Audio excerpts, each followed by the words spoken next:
शिक्षक शिक्षा YouTube channel पे मैं निरंजन कुमार आप सबों का एक बार फिर से बहुत बहुत स्वागत करता हूं। और आज के इस क्लास में हम लोग बढ़ेंगे डीएलएड एंट्रेंस एग्जामिनेशन को लेकर के।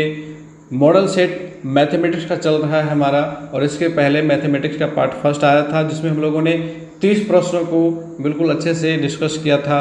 और आज के इस क्लास में हम लोग बचे हुए शेष टॉपिक से कुल इम्पोर्टेंट 25 प्रश्नों को देखेंगे। तो एक तरह से कंप्लीट पैकेज मैथमेटिक्स का आ गया है आप लोगों के लिए।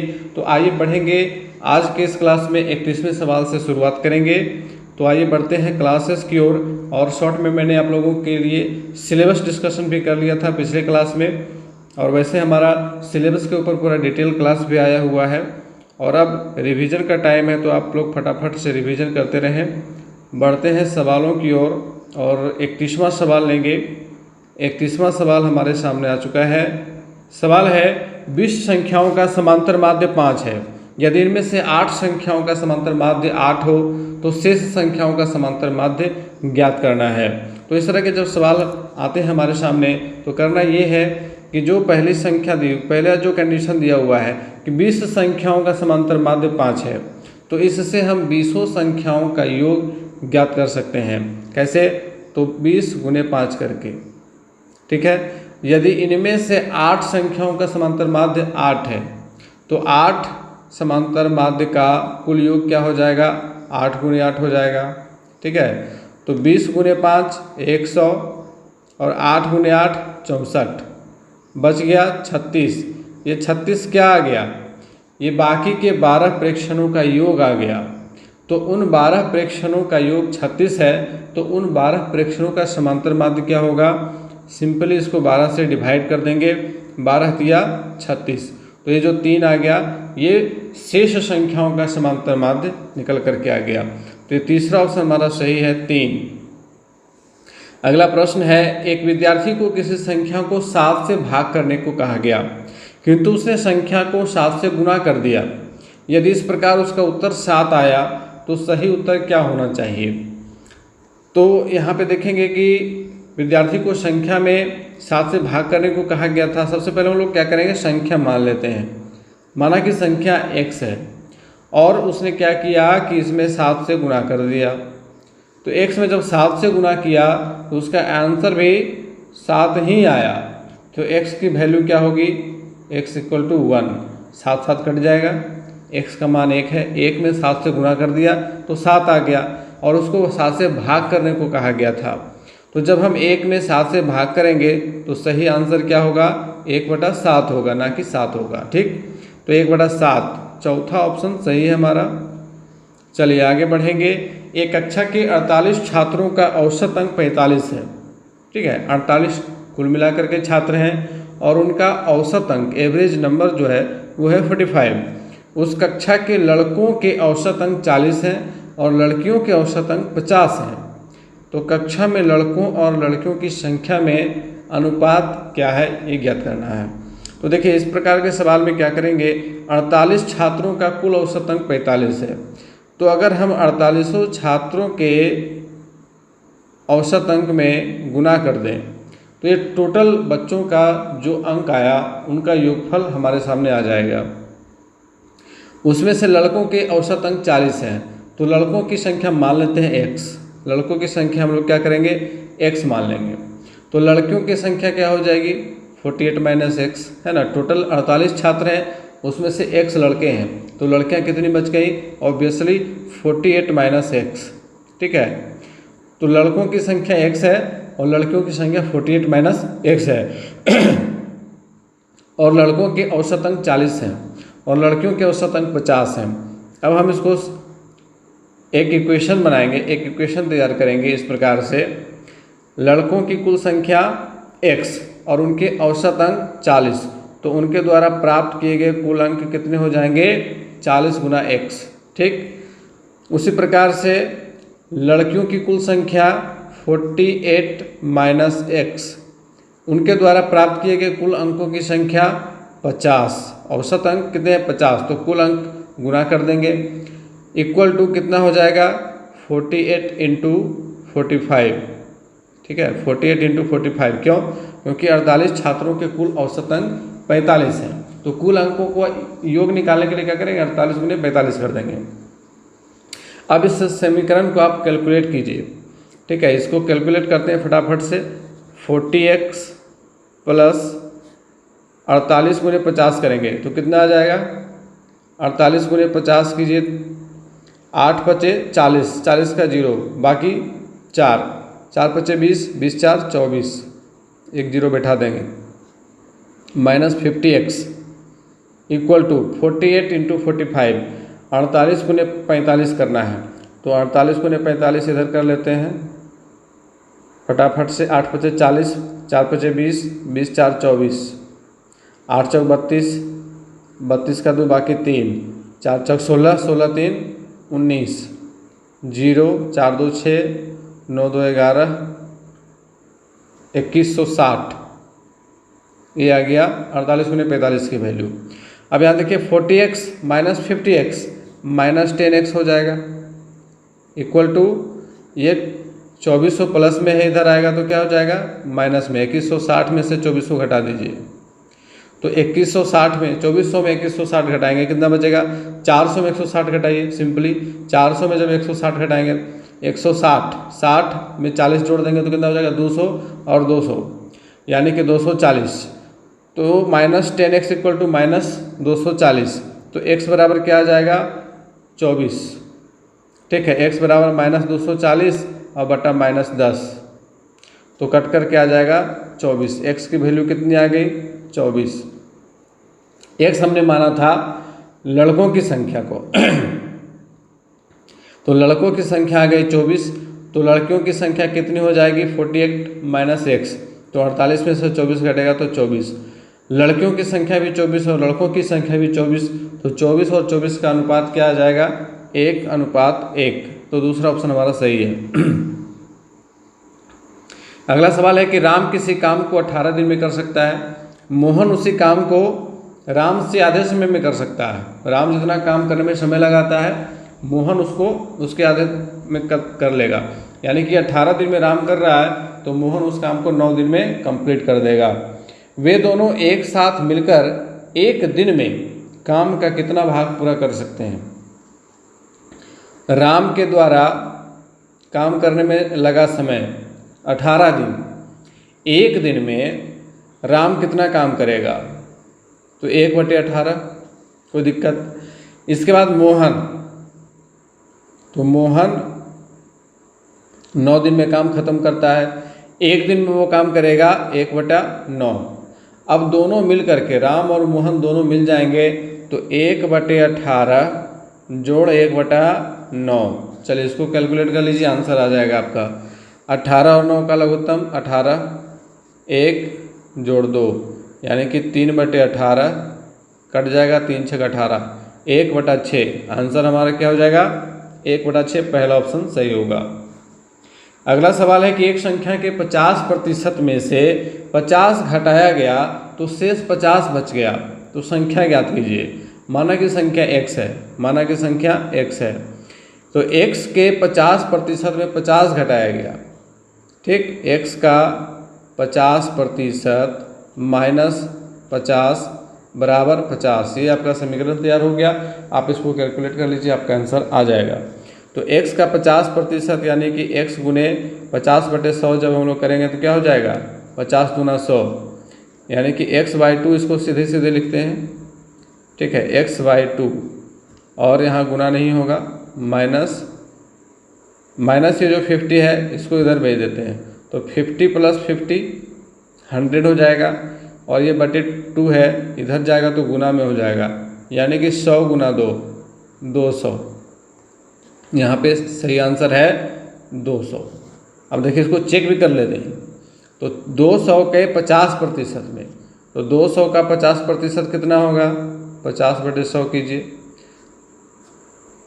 200 का 50% 100 में से घटा दीजिए 50, कितना बच गया 50, यानी हमारा आंसर क्या है सही है। चलिए अगला सवाल लेंगे। किसी घड़ी के अंकित मूल्य पर 10% छूट देने पर घड़ी का मूल्य 1080 रुपया है। यदि छूट ना दी जाती तो दुकानदार को 20% का लाभ होता, तो घड़ी का क्रय मूल्य क्या है। अब इसमें समझना है चीज़ों को, कुछ चीज़ों को यहाँ पे समझने जरूरी है। अंकित मूल्य क्या होता है?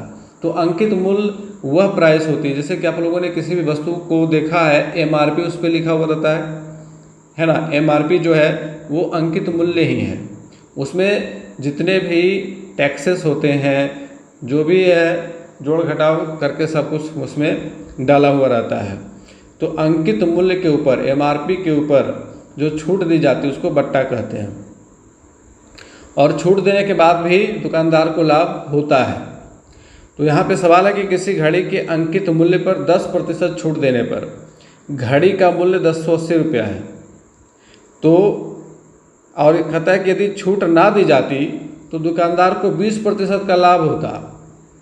तो घड़ी का क्रय मूल्य ज्ञात करना है। तो यहाँ पे करेंगे ये कि सबसे पहले हम लोग घड़ी का अंकित मूल्य निकाल लेते हैं। तो घड़ी का अंकित मूल्य कैसे निकालेंगे? तो घड़ी का अंकित मूल्य निकालने के लिए क्या करेंगे? सवाल यहाँ पे देखिए, किसी घड़ी के अंकित मूल्य पर 10% छूट देने पर घड़ी का मूल्य 1080 रुपया है। तो यहाँ पे छूट दिया गया 10%, माना कि अंकित मूल्य 100 रुपया है। ठीक है, माना कि 100 रुपया है। तो x माइनस x का 10% इक्वल टू 1080। ठीक है, x अंकित मूल्य है और उस पर 10% की छूट दी गई तो 1080 रुपया उसका आ गया मूल्य। तो यहाँ पे इस इक्वेशन को कैलकुलेट कर लेंगे। 10/100 करते हैं तो क्या हो जाएगा? x/10 equal to 1080। अब यहाँ पे जब आप इसको कैलकुलेट कीजिएगा 10x minus x by 10 equal to 1080, 9x/10 equal to 1080, 9x by 10 equal to 1080। अब ये इधर जाएगा, मल्टीप्लाई हो जाएगा। चलिए एक ही बार में लिख लेते हैं। x इक्वल टू क्या हो जाएगा? 1080 गुना 10/9। अब 9 से कट जाएगा, 9 एक बार में 9 वर्णमाला टोटल से होता ही है, 1200 रुपया आ जाएगा। क्या? घड़ी का अंकित मूल्य। ये अंकित मूल्य आ गया 1200 रुपया। अभी हमारा आंसर नहीं आया। कहता है कि यदि छूट ना दी जाती तो दुकानदार को 20% का लाभ होता। अंकित मूल्य आ गया हमारा 1200 रुपया। ये घड़ी की एमआरपी है और इस एमआरपी पर ही अगर दुकानदार बेच देता तो उसको 20% का लाभ होता। तो उसने घड़ी कितने में खरीदी थी? तो क्रय मूल्य बराबर क्या होता है? विक्रय मूल्य बटे 1 प्लस लाभ प्रतिशत, है ना। तो लाभ प्रतिशत 20/25 कट गया। अब यहाँ पे 1200 गुना 6/5, सॉरी ये उल्टा हो गया, 1200 गुना 5/6 कैसे आता है? जब आप 1 जोड़ 1/5 यहाँ पे कैलकुलेट कीजिएगा तो 5 इकाई 5, 5 एक 6, 6/5। ये नीचे वाला 5 ऊपर चला जाएगा तो 1200 गुने 5/6। अब इसको काट दीजिए, 6 दूनी 12, 200 बार में कट जाएगा। 200 गुने 5 तो 1000 रुपया। यानी कि उस घड़ी का क्रय मूल्य कितना है? 1000 रुपया। दूसरा ऑप्शन हमारा सही है, 1000 रुपये है। चलिए अब अगला सवाल। एक बेईमान व्यापारी अपने सामान को 4% हानि पर बेचने का दावा करता है। कहता है कि मैं तो 4% हानि पर ही बेचता हूँ, लेकिन वो करता क्या है कि 1 किलोग्राम के बटखारा के जगह पर 840 ग्राम का बटखारा ही यूज करता है, 160 ग्राम मार लेता है। तो बताएं कि उसे कितना प्रतिशत लाभ होगा। अब यहाँ पे स्पेस की कमी है, इसलिए मैं थोड़ा सा इस स्लाइड में यहाँ पे इसको बनाऊंगा। आंसर आपको यहाँ पे दिख गया है। खैर यहाँ पे कैलकुलेट करेंगे और कैलकुलेट करके समझेंगे कि किस प्रकार से आंसर आता है। सवाल को एक बार फिर से समझ लीजिए कि एक बेईमान व्यापारी है जो कि अपने सामान को 4% हानि पर बेच रहा है, बेचने का दावा करता है। ठीक है, तो सामान को वो 4% हानि पर बेचने का दावा कर रहा है, यानी कि 1 किलोग्राम में 1000 ग्राम और 1000 ग्राम का 4% वो कह रहा है कि हमको लॉस जा रहा है। तो 1000 का 4 ग्राम कितना होगा? 1000 का 4% 40 ग्राम हो जाएगा। ठीक है, यानी कि वो 960 ग्राम बेच रहा है। अब इस 960 ग्राम में भी वह 840 ग्राम ही बेच रहा है। 840 ग्राम का बटखारा यूज कर रहा है, तो उसको विशुद्ध लाभ कितने ग्राम का हो रहा है? 960 में 840 घटा दीजिए, 120 आ गया। 120 ग्राम वह सीधे सीधे लाभ ले रहा है, तो लाभ प्रतिशत निकालना है। तो 120 ग्राम गुने 100/840 बरसते 84, 100/7। जब आप इसको कैलकुलेट करेंगे 14 सते 98, 98 200, 14.2/7% हमारा आंसर आता है। चलिए अगला सवाल लेंगे कि एक कमीज के अंकित मूल्य पर 31% बट्टा देने के बाद भी एक दुकानदार को 15% का लाभ होता है। ठीक है, 31% छूट दे दिया, फिर भी दुकानदार को 15% का लाभ हो गया। यदि कमीज का अंकित मूल्य 25 रुपया है तो कमीज का क्रय मूल्य क्या है, ये निकालना है। तो यहाँ पे एक बार फिर से हम इस ब्लैंक स्पेस में काम करेंगे। यहाँ पे देख लीजिए, दो चीज़ें दी हुई हैं। 125 रुपये अंकित मूल्य, 31% बट्टा दिया, उसके बाद भी उसको 15% का लाभ हुआ। तो पहले हम लोग निकालेंगे, अंकित मूल्य 125 रुपया है, 125 का 31% उसने बट्टा दे दिया, तो उस कमीज को उसने कितने में बेचा? 125 का 31% निकालिए, तो 125 गुना 31/100, 25 पचे 25 से 25 चौका 100, 31 को 5 से गुना कर दीजिए, 155/4। अब इसको डिवाइड करेंगे तो कितना आ जाएगा? 4 तिया 12 और बच गया यहाँ पे 3, 35 उतर गया। अब 4 8 32, फिर 3 उतर गया, 1 दशमलव बैठा करके 0 देंगे, 30 हो जाएगा। 4 7 28, बच जाएगा 2, फिर दशमलव के लिए 0 बैठेगा, तो 4 5 20, 38 रुपया 75 पैसा उसने छूट दिया। ठीक है, अब 125 में 38 रुपया 75 पैसा घटाइए तो कितना बचेगा? 38 रुपया 75 पैसा। इसमें 25 पैसा जोड़ेंगे तो 39 रुपया हो जाएगा। अब 39 में 1 रुपया जोड़ेंगे तो 40 रुपया हो जाएगा। 40 में 60 जोड़ेंगे तो 100 रुपया हो जाएगा। 60 और 1 61 रुपये 25 पैसा, और इधर 25 रुपया, यानी कि 61 और 25 86 रुपया 25 पैसा ये उसका यहाँ पे विक्रय मूल्य हो गया 31% बट्टा देने के बाद। ठीक है, इसको याद रखेंगे, 86 रुपया 25 पैसा। अब आगे और क्या कहता है कि दुकानदार को 15% का लाभ होता है, फिर भी तो कमीज का क्रय मूल्य ज्ञात करना है। ठीक है, तो 86 रुपया 25 पैसा हमारे पास आया था। ये 86 रुपया 25 पैसा क्या है? ये 15% लाभ होने के बाद का ये मूल्य है, यानी कि वस्तु का 115% बराबर 86 रुपया 25 पैसा है। ठीक है, वस्तु का 115%, क्योंकि 15% के बाद की स्थिति है, तो 1% बराबर क्या हो जाएगा? 86.25 बटे 115, इसलिए 100% बराबर क्या हो जाएगा? तो 86.25 गुना 100 बटे 115। चलिए इसको कैलकुलेट करेंगे। 86.25 इंटू 100 बाई 115, पॉइंट हटा दीजिए तो 100 कट गया। 8625 बटा 115। अब इसको काट देंगे। 115 से डायरेक्ट आप भाग दे सकते हैं, 75 आ जाएगा। 75 रुपये हमारा आंसर हो जाएगा। कमीज का क्रय मूल्य 75 रुपये था, तो इस प्रकार से 75 रुपये पर उसने इस प्रकार से अंकित मूल्य निर्धारित किया कि 31% बट्टा देने के बाद भी उसको 15% का लाभ हो रहा है। तो ये होलसेल वाले जो बेचते हैं वे ज़्यादातर इसका इस्तेमाल करते हैं।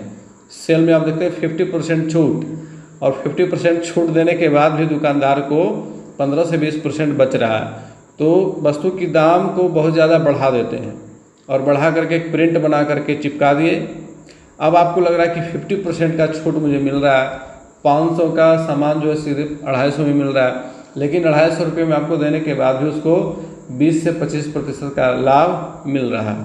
ये सब कमर्शियल मैथमेटिक्स का हिस्सा है, इम्पोर्टेंट पार्ट है। लेकिन अफसोस की बात यह है कि क्लास 9 और 10 के सिलेबस से इसे रिमूव कर दिया गया है। पहले हम लोग जब पढ़ते थे उस समय क्लास 9 और क्लास 10 में ये सारे चैप्टर्स होते थे। चलिए अब आगे के सवाल को देखेंगे। 90 पर 7200 रुपये का कितना स्टॉक खरीदा जा सकता है? ये स्टॉक और शेयर वाले चैप्टर से सवाल है। 90 पर 7200 रुपये का कितना स्टॉक खरीदा जा सकता है? तो शेयर और लाभांश में कुछ इंपॉर्टेंट चीज़ें हैं, कुछ बहुत सारे इंपॉर्टेंट टर्म्स हैं जिनको आपको समझना है। और चूंकि क्लास 9 और 10 के बुक से इसको रिमूव किया गया है तो विद्यार्थियों को बेसिक चीज़ें पता नहीं है। सीधे सीधे कम्पिटिटिव एग्जामिनेशन के जो बुक होते हैं उसमें कुछ सुपरफिशियल तौर पर संक्षेप में कुछ चीज़ें दी हुई रहती हैं और बहुत सारे ऑब्जेक्टिव प्रश्न रहते हैं, उसको विद्यार्थी किसी प्रकार से हल करके काम चला लेते हैं। तो ये एक प्रॉपर क्लास इसके ऊपर होना चाहिए, तब सारी चीज़ें जा कर के समझ में आती हैं। वैसे यहाँ पे मेरी जितनी कोशिश है, बहुत ही कम समय बचा हुआ है तो मैं ज़्यादा डिटेल में नहीं जाऊँगा, शॉर्टकट में ही सारी चीज़ें निपटाता चलूँगा, क्योंकि बहुत ज़्यादा डिटेल में जाने की ज़रूरत भी नहीं है। 90 पर 7200 रुपये का कितना स्टॉक खरीदा जा सकता है? तो यहाँ पे सिंपल ही है कि 7200 रुपये, अब चीज़ों को समझ लीजिए कि 90 रुपये क्या है, 7200 रुपये क्या है। स्टॉक थोड़ा सा कुछ जो टर्म्स हैं इंपॉर्टेंट उनको समझना ज़रूरी है। तो ये 90 जो है ये बाज़ार भाव है, 90 जो है ये बाज़ार भाव है और 7200 रुपये स्टॉक मूल्य है। और कहता है कि कितना स्टॉक खरीदा जा सकता है। तो स्टॉक कितना खरीदा जा सकता है इसका फॉर्मूला होता है, ठीक है, कि स्टॉक का मूल्य 7200 रुपया गुना 100 बटे बाज़ार का भाव। तो बाज़ार का भाव 90 है। अब इसको काटिए, 9 8 72, 80 हो गया, 80 गुने 100 कितना हो जाएगा? 8000। तो 8000 रुपये का स्टॉक खरीदा जा सकता है। यहाँ पे पहला ऑप्शन हमारा सही हो जाएगा। अब अगला सवाल है, 4% के 120 रुपये पर 1000 रुपये के स्टॉक का नकद मूल्य क्या होगा? तो नकद मूल्य का भी फॉर्मूला होता है, ठीक है, नकद मूल्य का भी फॉर्मूला होता है। इसके अलग कुछ फॉर्मूले हैं, उसको आपको याद करना पड़ेगा। तो यहाँ पे नकद मूल्य का क्या फॉर्मूला हम तैयार करेंगे? 1000 रुपये के स्टॉक का 120 रुपये पर, तो 120 रुपये बाज़ार का भाव हो गया और 1000 रुपये स्टॉक का भाव हुआ, स्टॉक मूल्य हुआ, ठीक है। तो नकद मूल्य का फॉर्मूला क्या होगा? नकद मूल्य का फॉर्मूला हो जाएगा यहाँ पे स्टॉक 1000 रुपये गुना बाज़ार का भाव बटा 100, 0 0 कट गया, 120 गुना 10 यानी कि 1200 रुपया नकद मूल्य आ जाएगा। दूसरा ऑप्शन सही है। अगला सवाल है, साधारण ब्याज की दर ज्ञात कीजिए जिससे एक राशि 5 वर्षों में दुगनी हो जाती है। तो यहाँ पे दर ज्ञात करना है और साधारण ब्याज से सवाल है। तो साधारण ब्याज में एक फॉर्मूला तो आप सबको याद होगा, साधारण ब्याज बराबर मूलधन गुना दर गुना समय बटा 100। इसी फॉर्मूले से बाकी के 3-4 फॉर्मूले और बन जाते हैं। मूलधन निकालना हो, दर निकालना हो, समय निकालना हो, तो इसी से फॉर्मूला बन जाता है। कैसे? दर बराबर क्या होगा? तो दर बराबर हो जाएगा ब्याज गुना 100 बटे मूलधन गुना समय, ठीक है। यहाँ पे देखिए सवाल में क्या है कि साधारण ब्याज की दर ज्ञात कीजिए जिससे एक राशि 5 वर्षों में दुगनी हो जाती है। तो राशि भी नहीं दिया हुआ है, ब्याज भी नहीं दिया हुआ है, केवल समय दिया हुआ है, केवल 5 वर्ष दिया हुआ है, समय दिया हुआ है।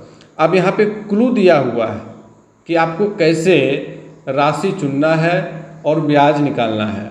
क्लू दिया हुआ है कि राशि दुगनी हो जाती है। मान लेते हैं कि राशि 100 रुपये है। क्या है? 100 रुपये है। और ये 5 वर्षों में दुगनी हो गई, यानी कि 200 रुपये हो गई। कितना ब्याज आया इस पर? 100 रुपये का ब्याज आया। तो आपके सामने मूलधन भी आ गया, मिश्रधन भी आ गया, ब्याज भी आ गया। ठीक, अब करना क्या है, फॉर्मूला पर बैठा दीजिए। ब्याज गुना 100 बटा मूलधन गुना समय। 100 कट गया, 20 25 100 कट गया, बहुत ही आसानी से आ गया 20% आंसर। अगला सवाल है 15% वार्षिक ब्याज की दर से 4800 रुपये का 2 वर्षों में चक्रवृद्धि ब्याज क्या होगा। अब ये चक्रवृद्धि ब्याज से सवाल है, तो चक्रवृद्धि ब्याज कंपाउंड इंटरेस्ट का फॉर्मूला आप लोगों को पता होगा, P × 1 + R/100 to the power T - P। अब इस फॉर्मूले के इस्तेमाल से हम लोग इसको बनाएंगे। 4800 रुपये यहाँ पे मूलधन है, तो 4800 रुपये × 1 + 15% ब्याज की दर है बटा 100 पावर 2 हो जाएगा, क्योंकि 2 वर्षों में समय यहाँ पे 2 वर्ष दिया हुआ है। अब इसको काटिए, 5 × 15 20 25 100, 20 × 1 20, 20 जोड़ 3 23, 23 बटा 20 आ जाएगा निकल करके, ठीक है। और -4800 हो जाएगा, चक्रवृद्धि ब्याज हम लोग निकाल रहे हैं। 4800 × 23 बटा 20 × 23 बटा 20 घटा 4800। अब इसको काटिए, 0 0 कट गया, 2 दूना 4, 12 चौक 48, 23 × 23 × 12, तो 23 × 23 529, और 529 × 12 कितना हो जाएगा? 9 दूनी 18, 2 दूनी 4 1 5, 5 दूनी 10, और इधर 529। अब यहाँ जोड़ दीजिए 8 9 5 14, 2 1 3, 5 1 6, 6348, ठीक है। तो 6348 में 48 रुपये घटाना है, याद रखेंगे। 6348 - 4800 कितना आ जाएगा? 8 में से 0 घट गया 8, 4 में से 0 घट गया 4, 13 में से 8 घट गया 5, 5 में से 4 घट गया 1, 1548 रुपया। तीसरा ऑप्शन सही है। चलिए अगला सवाल लेंगे। कौन सी धनराशि 2 वर्षों में 4% वार्षिक चक्रवृद्धि ब्याज की दर से 1352 रुपये हो जाएगी। तो यहाँ पे ये P दिया हुआ है, सॉरी A दिया हुआ है, मिश्रधन दिया हुआ है, P नहीं दिया हुआ है। P निकालना है, क्या निकालना है? P निकालना है। कौन सी धनराशि? तो P यहाँ पे निकालना है। समय दिया हुआ है 2 वर्ष, दर दिया हुआ है 4%, चक्रवृद्धि ब्याज की दर है 1352 रुपये, मिश्रधन है। तो इसका फॉर्मूला क्या है? A = P × 1 + R/100 to the power T। इस फॉर्मूले की सहायता से हम लोग इसको कैलकुलेट करेंगे। तो फॉर्मूले के अनुसार बैठाते चलिए। 1352 बराबर P × 1 + 4/100 पावर 2, 25 चौका 100 कट जाएगा, यानी कि 26/25 से हो जाएगा। तो यहाँ पे क्या करेंगे? 1352 और = P × 26/25 पावर 2। अब ये 26/25 स्क्वायर पे है, इन दोनों को इस तरफ भेज दीजिए। तो 1352 × 25 × 25 बटे 26 × 26 बराबर P, ये आ जाएगा। अब इसको कैलकुलेट कर लीजिए, आपका आंसर आ जाएगा। कैसे कैलकुलेट करेंगे? 26 से इसको काटते हैं, 26 25 30 से, और 26 दूना 52, फिर 26 दूना 52, 2 बार में कट गया। 25 × 25 × 2, 25 × 25 कितना होता है? 625, और 625 × 2 कितना होगा? 1250, यानी कि 1250 हमारा चौथा ऑप्शन सही है। अगला सवाल है, एक नगर की जनसंख्या 8000 है। पहले वर्ष में 10% और दूसरे वर्ष में 20% बढ़ जाती है, तो 2 वर्ष के बाद जनसंख्या कितनी होगी? तो देखिए जनसंख्या कितनी है? 8000। पहले वर्ष में ये बढ़ जाती है 10%, दूसरे वर्ष में बढ़ जाती है 20%। चलिए अब इसको कैलकुलेट कर लीजिए, आपका आंसर आ जाएगा। 10 × 100, 20 × 25 100, 8000।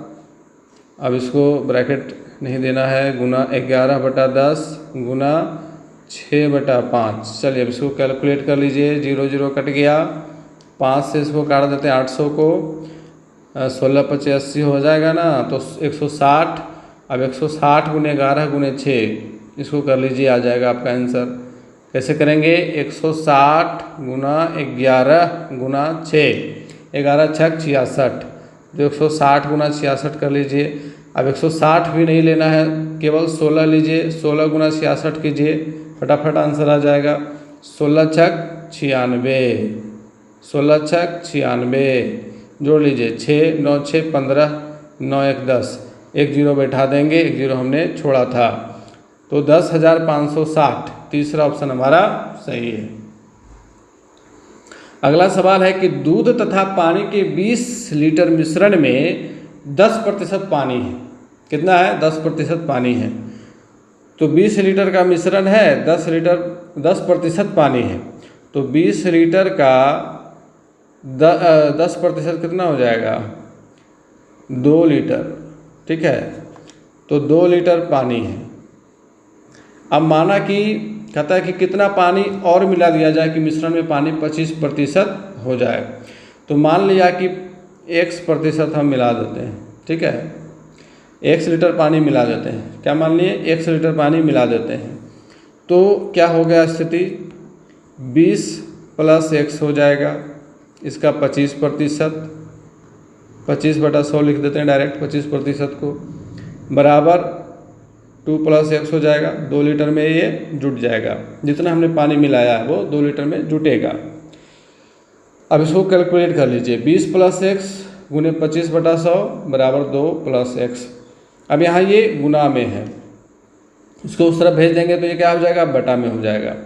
यानी कि, और ये काट दीजिए, 25 का 100, 1/4, तो 1/4 बराबर 2 + X बाई 20 + X। इसको लिखते हैं इस प्रकार से, 1/4 बराबर 2 जोड़ X बटे 20 जोड़ X।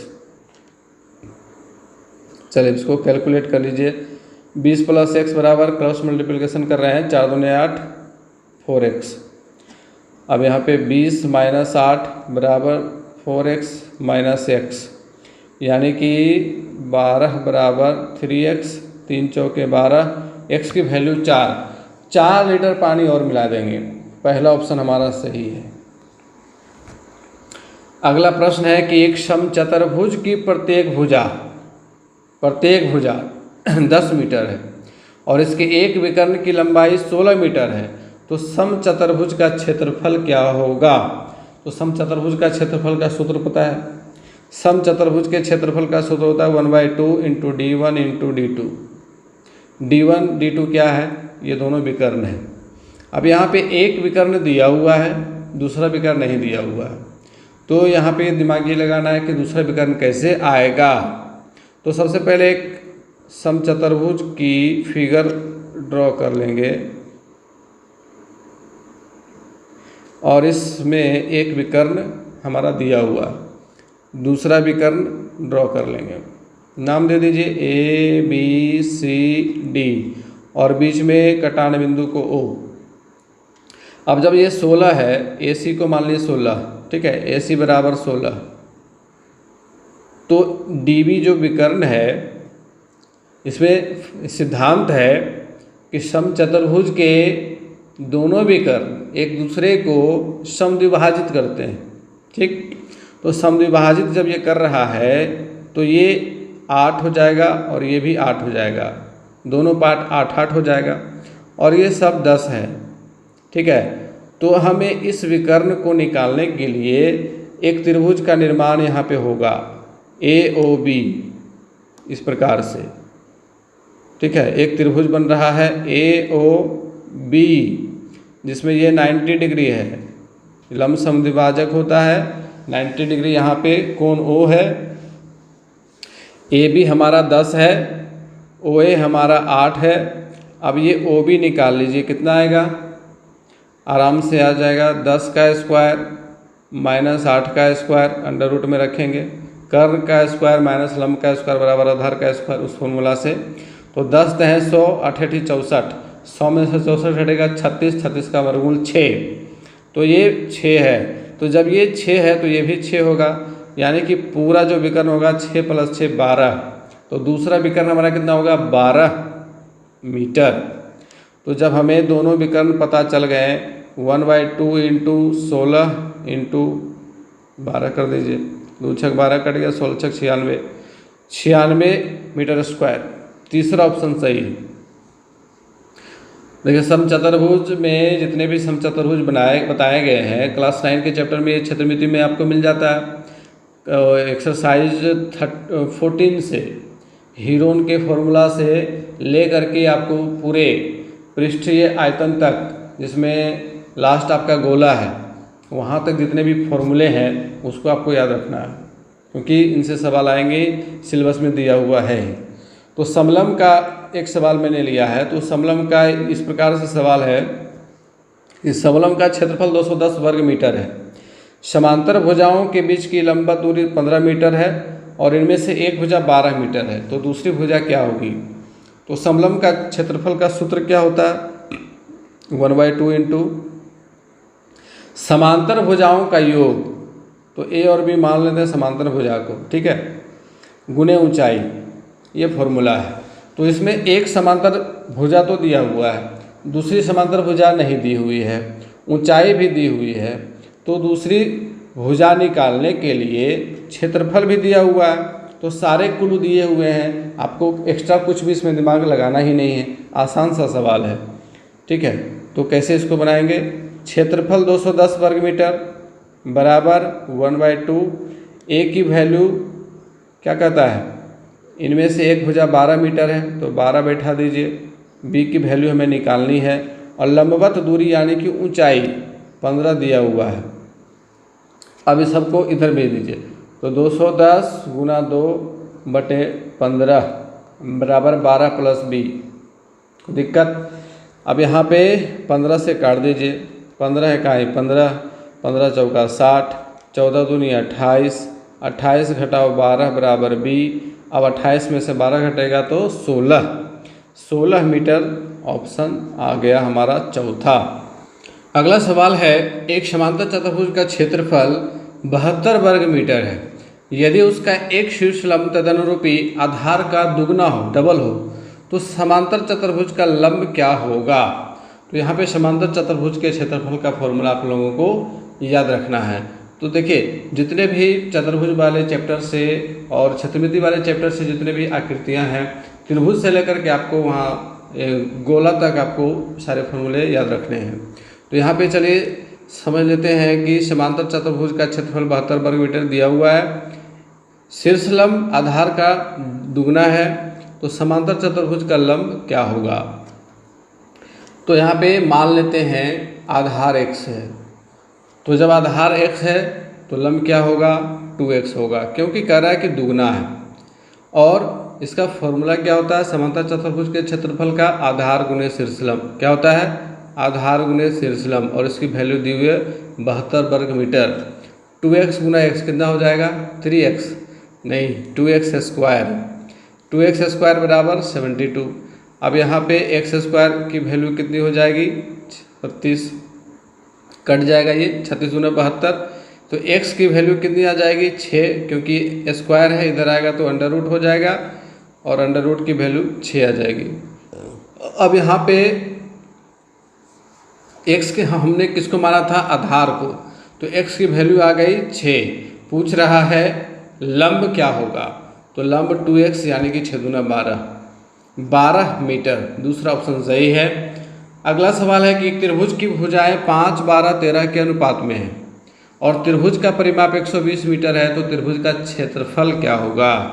काफ़ी अच्छा सवाल है। तो यहाँ पे मान लिया कि अनुपात में x शामिल है, तो 5x plus 12x plus 13x equal to 120, क्योंकि त्रिभुज के तीनों भुजाओं का योग उसकी परिमाप के बराबर होता है। तो 5 और 12 17, 17 और 13 30, 30x बराबर 120, 30 चौका 20 से x की वैल्यू 4, अब 4 पचे 20, 12 चौका 48 और 13 चौके 52। इस प्रकार से त्रिभुज की भुजाएं हैं। त्रिभुज का क्षेत्रफल का सूत्र क्या होता है?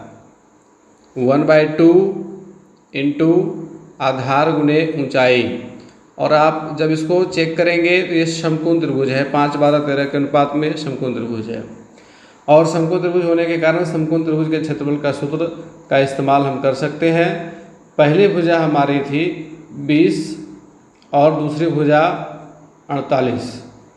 अब जब हम इसको काटेंगे 2 दहें 20, 48 गुने 10 480, 480 वर्ग मीटर। दूसरा ऑप्शन हमारा सही हो जाएगा यहाँ पे। अगला सवाल है कि एक समद्विबाहु त्रिभुज का आधार 12 सेंटीमीटर है और बराबर भुजाओं में से एक भुजा 10 सेंटीमीटर है, तो त्रिभुज का क्षेत्रफल क्या होगा? तो समबाहु त्रिभुज का क्षेत्रफल का सूत्र क्या होता है? b/4 into √4a² minus b²। अब यहाँ पे a और b क्या है? तो a त्रिभुज के समद्विबाहु त्रिभुज के जो बराबर भुजाएं होती हैं उनको हम a से सूचित करते हैं। जैसे ये दोनों अगर बराबर हैं तो इनको हम a से सूचित कर देंगे, a। और जो असमान भुजा है उसको हम b से सूचित करेंगे, ठीक है। तो इस प्रकार से ये फॉर्मूला है और इस फॉर्मूले के आधार पर हम इसको आसानी से बना सकते हैं। तो आधार 12 सेंटीमीटर है तो b का मान जो है वो 12 है, 4 इंटू a²। तो a की वैल्यू है 10 माइनस b की वैल्यू 12। अब इसको कैलकुलेट कीजिए, 4 तिया 12, 3 और इधर आ जाएगा 10 दहें 100, 100 गुने 4 400, 400 माइनस 12 का स्क्वायर 144, 400 में 144 घटाइए कितना आ जाएगा? 256। 256 का वर्गमूल कितना होगा? 16। 16 गुने 3 कितना होगा? ऑब्वियसली 16 48। 48 वर्ग सेंटीमीटर, चौथा ऑप्शन हमारा सही है। अगला प्रश्न लेंगे, एक लंबवृत्तीय शंकु का आयतन 9856 घन सेंटीमीटर दिया हुआ है। शंकु का आयतन, इसके आधार का व्यास 28 सेंटीमीटर है। व्यास से हमें त्रिज्या प्राप्त हो जाएगी। शंकु का वक्रपृष्ठ क्षेत्रफल क्या होगा? तो शंकु का वक्रपृष्ठ क्षेत्रफल होता है pi into R into L, pi R L. Pi R L, तो यहाँ पे आर हमें मालूम है, पाई की वैल्यू हम सभी जानते हैं, एल नहीं मालूम है। एल हम लोगों को ज्ञात करना होगा और एल ज्ञात करने के लिए आपको आयतन दिया हुआ है, लेकिन आयतन का सूत्र क्या होता है? 1/3 पाई आर स्क्वायर एच। तो इससे आयतन से एच आएगा, क्या आएगा? एच आएगा। और जब एच आ जाएगा तब हम एल भी ज्ञात कर सकते हैं। तो देखिए इसको फटाफट से कैलकुलेट कीजिए, थोड़ा सा लॉन्ग कैलकुलेशन हो जाएगा इसका। 9856। अब यहाँ पे h की वैल्यू हो जाएगी 9856 into 3 into 7 by 22 into R की वैल्यू है 14। चूँकि व्यास 28 सेंटीमीटर है ना, तो 28 का आधा 14, तो 14 गुने 14। अब इसको कैलकुलेट करिए। पाई की वैल्यू हमने बैठा दिया 22/7, तो ये 7 ऊपर चला गया, 22 नीचे आ गया, ठीक है। 14 सत्ते 98, 0, 14 चौका 56, 704 आ गया। फिर इसको 14 से काटें, ये पूरा पूरा नहीं कटेगा। 22 से कटेगा क्या? 22 तिया 66, हाँ 22 से कट जाएगा। 22 तिया 66, बचेगा 4, 4 उतरेगा 44, 22 दूनी 44, 32, 32 गुना 3 गुना 7, 7 दूनी 14, ये कट गया। 16 गुना 32, 16 तिया 48। एच की वैल्यू है 48, एच की वैल्यू 48 सेंटीमीटर और हमारा आर है 14 सेंटीमीटर। एल क्या हो जाएगा? एल स्क्वायर बराबर क्या होता है? H square plus R square, है ना। 48 का स्क्वायर प्लस 14 का स्क्वायर अंडर रूट। अब 48 का स्क्वायर कितना होगा? 48 का स्क्वायर निकाल लीजिए फटाफट से। 48 गुणे 48 करके 8 8 64 का 4 बाकी 6, 8 चौक 32, 32 और 6 38, 8 चौक 32 के 2 बाकी 3, 4 चौक 16, 3 19। अब इसको जोड़ेंगे सॉरी 4, 8 2 10 के 0, बाकी 1, 9 3 12, 12 1 13 और 2304 आया। जोड़ 14 का स्क्वायर, 14 का स्क्वायर कितना होता है 196। अभी दोनों को जोड़िए, 6 4 10, 9 1 10, 3 1 4, 4 1 5, 2500। 2500 का वर्गमूल कितना आ जाएगा 50। तो R की वैल्यू हो गई 50, H की वैल्यू थी 48, R की वैल्यू 14। अब हमारे पास तीनों अस्त्र आ गए। अब शंकु में कुछ भी कहेगा फटाफट निकलेगा। तो वक्रपृष्ठ क्षेत्रफल पूछ रहा है ना, पाई RL। चलिए पाई की मान बैठा दीजिए 22/7। R का मान कितना है, यहाँ पे L यहाँ पे होगा, R ये है, R 14 है और L की वैल्यू हमने 50 निकाल ली है। 7 दूनी 14, 50 दूनी 100 और 22 दूनी 100, 2200 आ जाएगा सीधा सीधी, 2200 वर्ग सेंटीमीटर। पहला ऑप्शन हमारा सही है। अगला सवाल है, किसी गोले की त्रिज्या 100% बढ़ा दी जाती है तो गोले के पृष्ठ क्षेत्रफल में कितने प्रतिशत की वृद्धि हो जाएगी। तो गोले की त्रिज्या R है और जब गोले की त्रिज्या R है तो गोले का वक्रपृष्ठ क्षेत्रफल क्या होगा 4 पाई R²। अब इसमें हम 100% वृद्धि कर देते हैं, तो 100% वृद्धि करने पर R हो जाएगा 2R और तब इसका वक्रपृष्ठ क्षेत्रफल हो जाएगा 4 पाई इंटू 2R का स्क्वायर। तो 2 दूनी 4, 4 चौक 16, 16 पाई R²। अभी पहले से कितना ज़्यादा है, तो 16 में से 4 घट जाएगा, कितना बचेगा 12 पाई R²। ये 12 पाई R² ज़्यादा है, तो 12 पाई R² ज़्यादा है तो प्रतिशत इसका निकाल लीजिए। वृद्धि बराबर क्या हो जाएगा 12 पाई R² गुना 100 बटे 4 पाई R²।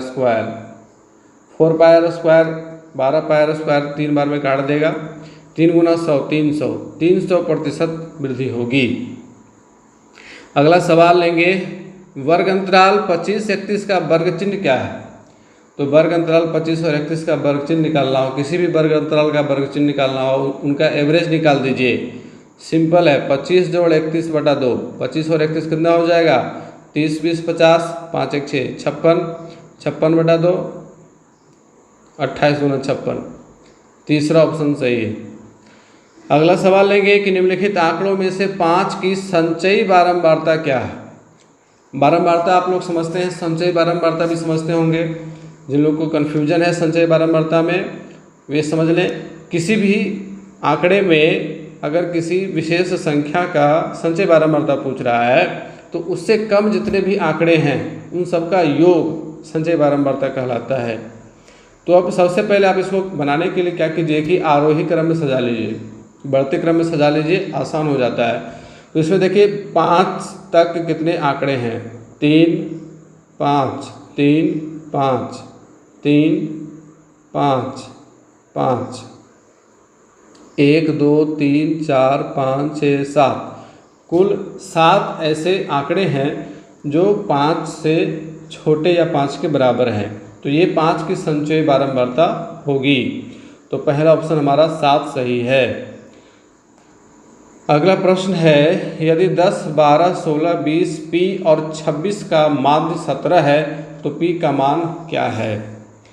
तो चलिए इसका फटाफट से मान निकालते हैं। 10 जोड़ 12 जोड़ 16 जोड़ 20 जोड़ P जोड़ 26 बटे कितने हैं टोटल 1 2 3 4 5 6, 1 2 3 4 5 6 बटे 6 कर देंगे बराबर 17। अब सबको जोड़िए, 10 12 22, 22 और 16 38, 38 और 20 58, 58 और 26 तो 58 और 20 78, 78 और 6 84, 84 प्लस P इक्वल टू 17 गुने 6, 17 छक 2 तल से 102। तो P की वैल्यू क्या आ जाएगी 102 माइनस 84। 102 में 84 घट जाएगा, कितना बचेगा बताइए जल्दी से। 18। तीसरा ऑप्शन सही है, P की वैल्यू 18। तो आज के इस क्लास में हम लोगों ने मॉडल सेट 2 मैथमेटिक्स वाला कंप्लीट कर लिया। इसके बाद हिंदी, इंग्लिश, रीजनिंग जो भी बचा हुआ है उन सब के ऊपर क्लासेस आएंगे। हमारे क्लासेस आपको पसंद आ रहे हैं तो ज़्यादा से ज़्यादा फ्रेंड्स तक शेयर कर देंगे क्लासेस को, और चैनल पर नए तो सब्सक्राइब कर लेंगे। आगे पूरे DLED के लिए मेरी गाइडेंस आप लोगों को हमारे चैनल के ऊपर फ्री ऑफ कॉस्ट मिलने वाली है, तो बने रहेंगे हमारे साथ। मिलकर के बनाते हैं एक शिक्षकों की बेहतरीन दुनिया। मिलते हैं फिर से अगले क्लास में, तब तक के लिए गुड बाय, टेक केयर।